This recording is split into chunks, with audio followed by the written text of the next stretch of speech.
Hello students, let's start with the next concept in the C programming, that is pointers. Pointers in C is very important concept because the major advantage of the pointer is dynamic memory allocation. What do you mean by that? I will explain you at the end of the lecture. So let's start with the pointer. What is exactly the pointer is?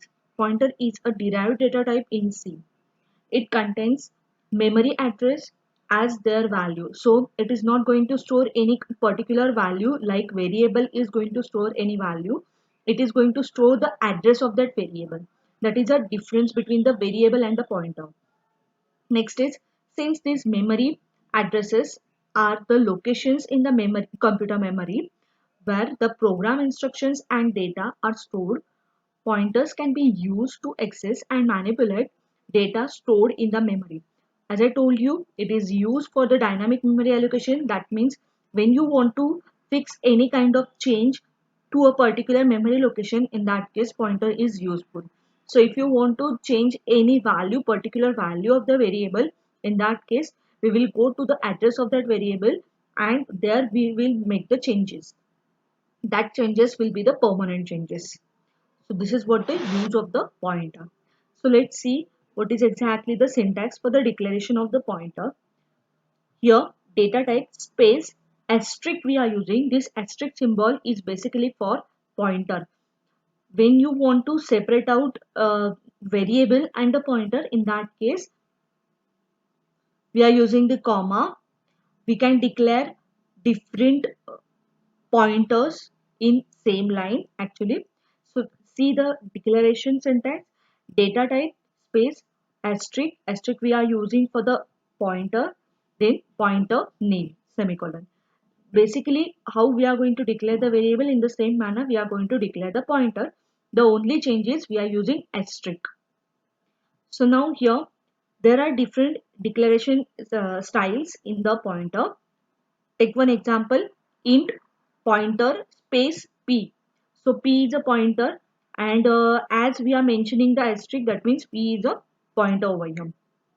We can declare like this as well, int space asterisk space p. Then also it will be understood. Next is int space asterisk p. So this is the most popular, and now we are also going to use the same method for the declaration of the pointer. Let's go. What is exactly the pointer concept? See, int x comma pointer p1. So p1 is a pointer we are declaring. At the same time, x is also declared over here. The thing is that x is having the value 150. So see, in this diagram, you will easily understand that x is a variable. So whenever we are going to declare any variable, a particular memory location, at particular memory location, that variable is going to store the value. So x is the name of the variable, 1006 is the address of that x, and 150 is the value of that x. Now how we are going to access this value by using the pointer? For that we are using p1 is equals to ampersand x. So as we already studied this ampersand symbol, do you remember ampersand we are using at the time of scanf? So what is exactly the use of the ampersand? Ampersand is used to find the address of the variable. So here as well, ampersand x means it will consider the address of the variable. So address is 1006. So this address will be considered as a value for p1. So p1 equals to ampersand x. That's why p1 is having the value 1006. This is the address of x. Now the next thing is p1 particularly is a pointer variable. Still it is also having some memory location. So the memory location for the p1 is 1008. Now how we are going to use or how we are going to access any kind of variable? There are three methods. We already uh, used the first one, that is using the variable name. So if you are going to use the variable name, then also you can access the value 150, right? In the same manner, there is one more method, that is instead of using the variable name, we can use the pointer. The pointer means whenever this pointer is referring the address of the variable, that pointer we can use, and by using that pointer we can access that value of the variable. So here in this example, pointer p1. So when we are using pointer p1, what will happen? P1 is having P1 is having the address of X, that is 1006, and this pointer symbol is used to point to that particular address. So P1 is going to particularly point to this address location 1006. When it will point to that particular address location, it is having a value 115. So this value will be assigned, or this value will be accessible by this pointer. Now the next thing, third method is using address of the variable. Address of the variable, as we know that X is present at 1006 address. That means we can access this memory location, and that particular memory location, whatever the value is, that we can easily access. So here in the example, that the same thing is mentioned over here. So 1006 we can't directly write, and hence we are going to use, this is the pointer ampersand x. Ampersand x is used to find out the address of the x variable, and pointer to point that address. We can use this address directly. Now go for the next, that is referencing and dereferencing. What is exactly the referencing is? Referencing means taking the address of an existing variable using ampersand, whatever we have used in the previous slide, to set a pointer variable. In order to be valid, a pointer must set to the address of a variable of the same type as the pointer without the asterisk. What do you mean by that? Here we are using ampersand symbol, that is actually to refer something. So P1 is referring ampersand C1, that is C1 variable actually. So the thing is that whenever we are going to declare any variable, and for that particular variable we are declaring the pointer, then the data type of the variable and the pointer must be same. Okay. So to access that C1 integer variable, I need to declare P1 pointer as integer only. That's why C1 equals to 5, P1 equals to ampersand C1. That means P1 refers C1. This is the concept of referencing. Now go for the dereferencing. Dereferencing a pointer means using the asterisk operator to access the value stored at a pointer. So what will happen over here? Int n1 equals to pointer p1.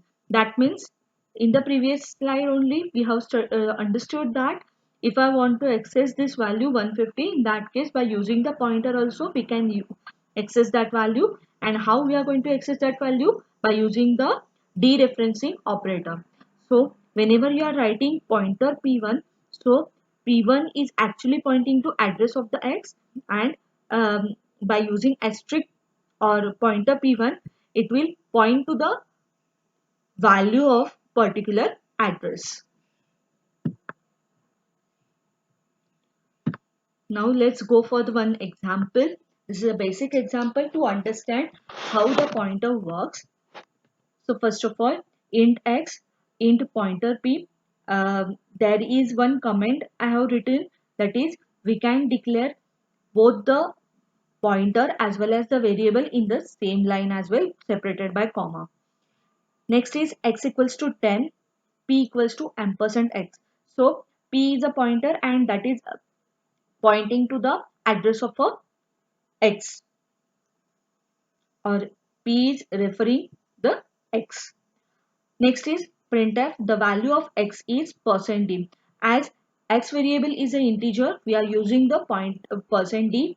Okay, and here instead of using the x variable, by using pointer p, we are going to find out the value of x. So what is the output? The value of x is 10, because p is a pointer, p is referring the address of x, and hence at that address location whatever the value is, by using pointer p, it is going to point to that particular address, and hence we will get the same value, that is 10. See the next example. In this example here I want to explain you how we can manipulate the value of particular variable as well. So see the example first of all, and then I will explain you by using the diagram.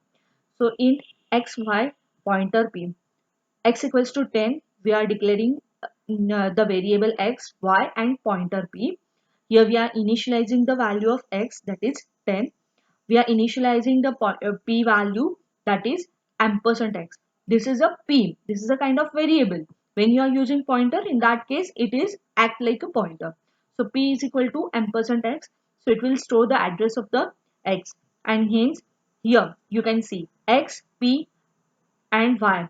As we have declared x, y and p, the memory location for x is 4010, y is 4012. It is integer 2 byte difference, and p afterwards. That's why it is 4014. So this is what the memory location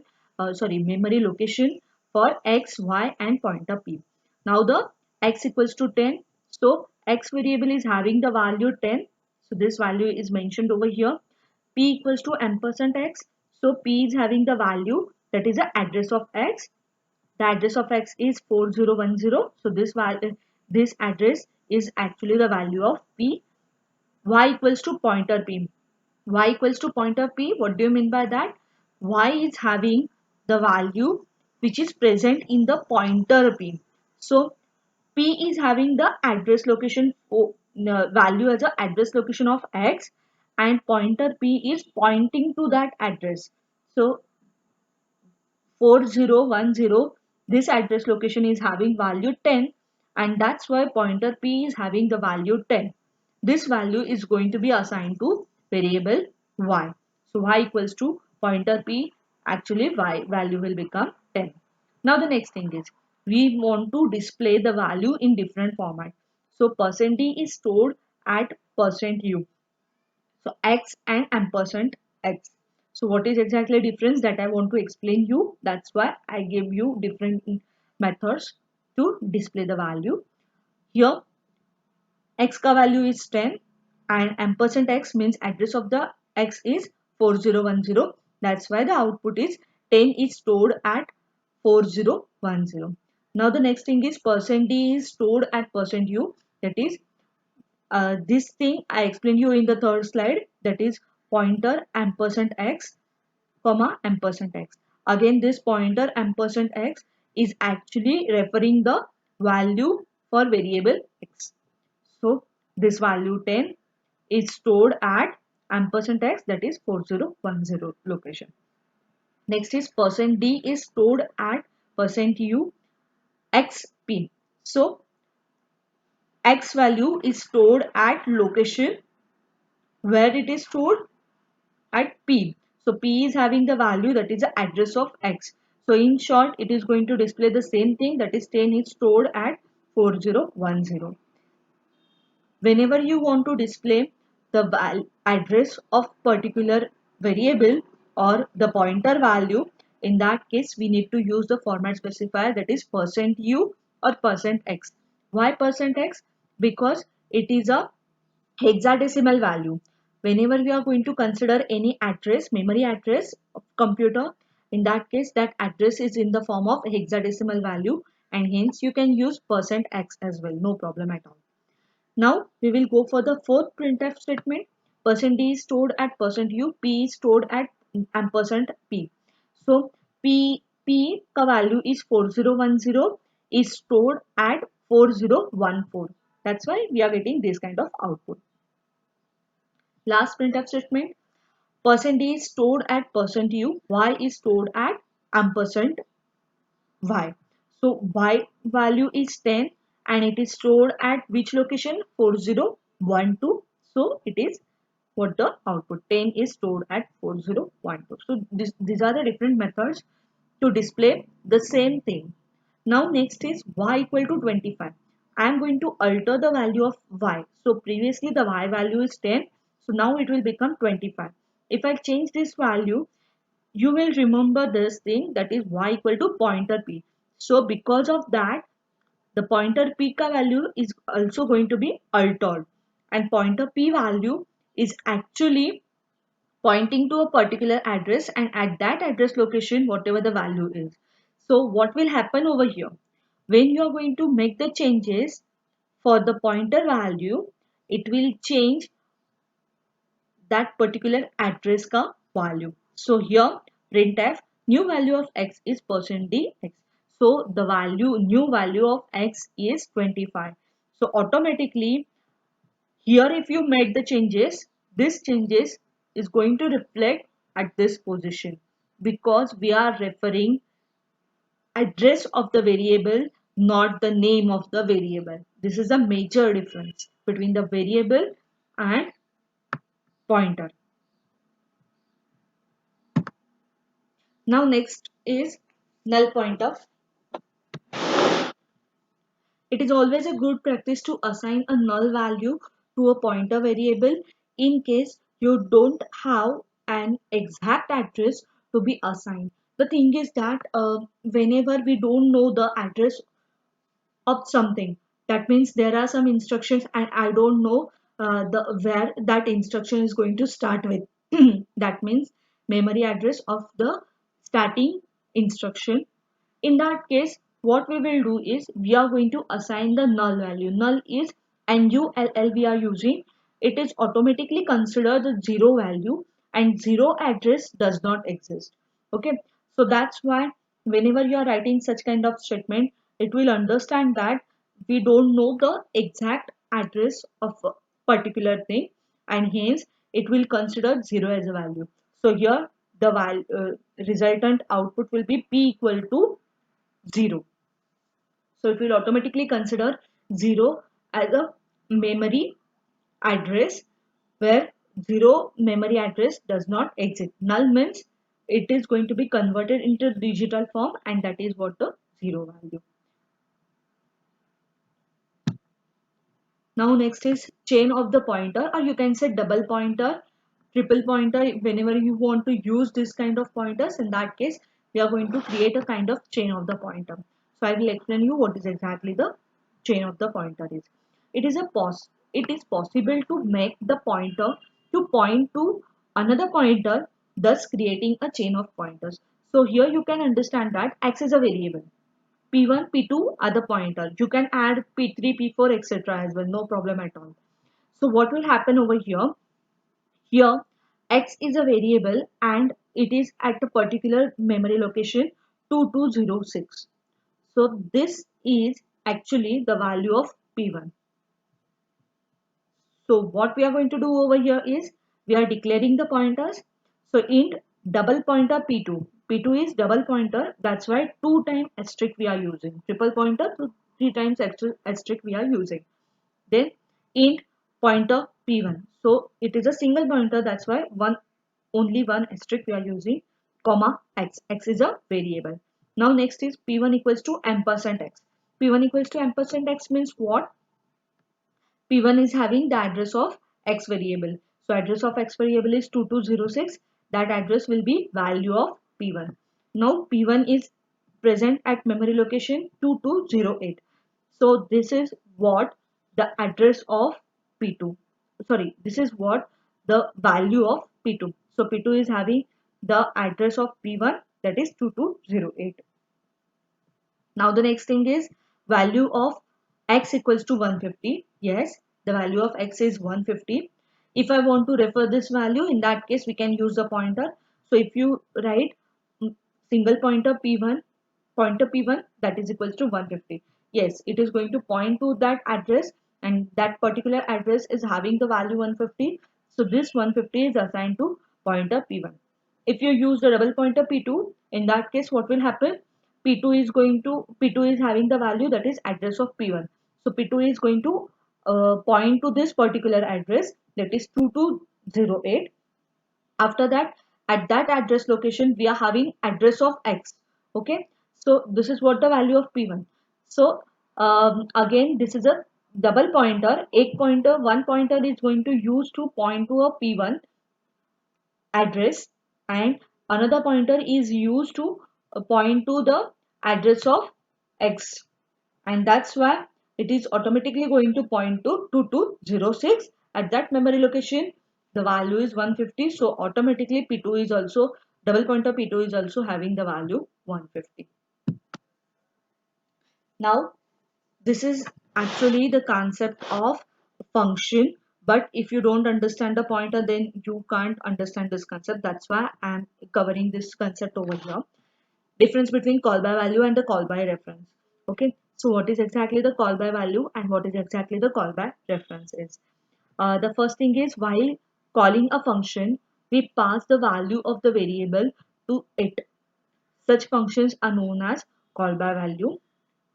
In the call by reference, while calling a function, instead of passing the values of variables, we pass address of variable, that is a location of variable, to a function that is known as call by reference. I hope you understood why I am explaining this thing now. So what do you mean by that? Call by value, call by reference. It is not possible to understand by using or reading these statements. We will go for the example. It is very easy to understand. See, the program is program for swapping two numbers without using pointer. That means it is a call by value wala program. So what I want to do is I want to swap the value of two variables. So we are going to create one swap function that is having two integer values. So in the main function, we are going to call that function. So what will happen over here in the main function, a and b are the two variables we are declaring. We are accepting the values for a and b. Okay.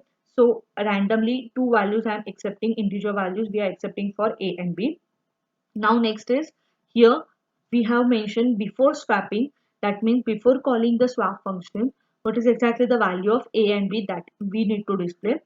After that, we are going to call the swap function. It is call by value. That means normally how we are going to call a particular function by passing the parameters in the same manner, we are going to call the swap function. So swap inside the bracket a and b are the two variable ka value we are going to pass on to the function call. So when you are going to call the function, it will perform the operation to swap two numbers, and after that when it returns, it will display you after swapping what is exactly the value of a and b. So now see what is exactly the swap function is. It is very easy. That is, we are using t variable, that is a temporary variable, to store the value of a. Then a will assign the value of b. Then b will assign a value of t. That is a swapping basic concept. I already explained you at the time of lecture. So after performing this operation, what will happen? We are expecting the output, that is the value of a and b must be swapped with each other. But the problem is here, as we are using the method that is call by value, what will happen? Enter the value of a and b. This is what the output. 56 and 98, these two values I have entered for a and b. Before swapping, the value of a is a equal to 56, b equal to 98. Then we call the swap function. You can remember this thing, swap function, and then the next statement, that is after swapping. So after whenever you are going to call the swap function, it has to swap the value of a and b, so it perform the operation. But when you call that function and after that when you are going to display the statement after swapping, the value is a equal to 56, b equal to 98. So you will understand that there is no change of value for a particular variable. What happened over here? We are using the logic, still we don't have any kind of change in this. The thing is that when you are going to perform this kind of operation, these operations are not related to the particular variable. Sorry, they are not related to the address of the particular variable. They are related to the particular variable name. So here we are using variable a and b as it will perform the operation. If I mention over here, that is the swapped value or the value of a and b, here in the function, if you display the value of a and b, it will show you a ka value is 98 and b ka value is 56. But when you return to the main function, at that time the whatever the limit of the function is going to be over. Okay, the function is having only that much access point. So this curly bracket to this curly bracket, whatever the operation is going to be performed, That's it. It is limited to this functional block only. When you return to the main function, at that time it is not going to consider the value of a and b.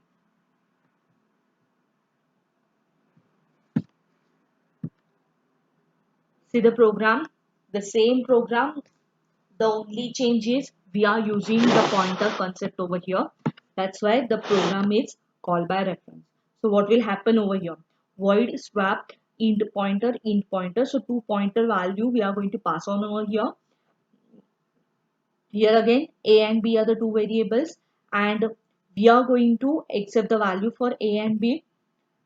Before swapping, we are displaying the value of a and b, and we will call the function, that is swap function. After that, again we are going to display the value of a and b. See, when you are going to swap or call the swap function, at that time we need to pass on ampersand a ampersand b. That means not the variable, we are going to pass the address of that particular variable. So a and b are the two variables. A का address is stored at ampersand A, and B का address will be considered by using ampersand B. So when you are going to call the swap function, at that time we are passing this value, that is the address of A and address of B. This is a major difference between these two programs. When you are going to pass this value, what will happen? Other logic will be same as it is. The only change is here we are using the pointer. So what will happen over here? Ampersand A ampersand a, that means a particular address of a variable a. For example, it is 1000, and b is present at 1002. So this address is going to be passed over here. So what value it will consider? Pointing to 1000 address location, pointing to 1002 address location. So at 1000 address location, the value is 56, and at 1002 address location the value is 98. So these two values will be considered. After that, t is a temporary variable we are using, and by using the pointer again we are doing the same thing, that is a swapping two values, but here we are actually swapping the value at particular memory location.